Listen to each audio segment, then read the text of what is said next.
চাৰবিদাসকল কৰ্মচাৰীসকলে 28 মে মানে বৃহস্পতিবাৰ দিনাখন বন্ধ লাভ কৰিব।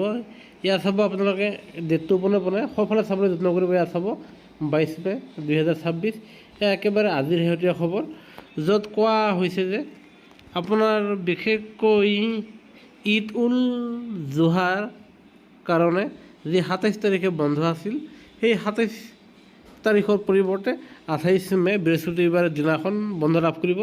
এয়া সদ্যহতে কেন্দ্ৰীয় চৰকাৰৰ কৰ্মচাৰীসকলৰ ফালৰ পৰা জাননী প্ৰকাশ পাইছে।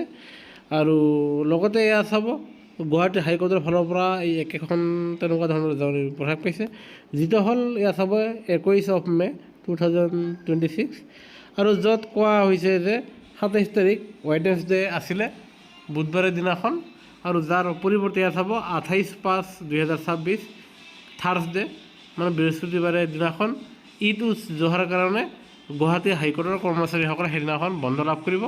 আনহাতে অসম চৰকাৰৰ যি বন্ধৰ লিষ্টত যি 27 তাৰিখ ঈদ উল জুহা বুলি লিখা আছে, এয়া অচিৰেই 28/5/2026 তাৰিখে বন্ধ লাভ কৰিব বুলি অসম চৰকাৰৰ জাননী প্ৰকাশ পাব।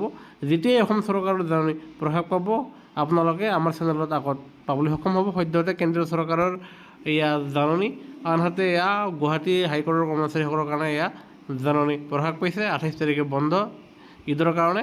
আনহাতে অসম চৰকাৰৰ জাননীও প্ৰকাশ পালে আমি আপোনালোকক আগবঢ়াম। সেয়েহে প্ৰতিটো খবৰৰ বাবে আমাৰ চেনেলটো নিশ্চয় ছাবস্ক্ৰাইব কৰিবলৈ নাপাহৰিব। ধন্যবাদ।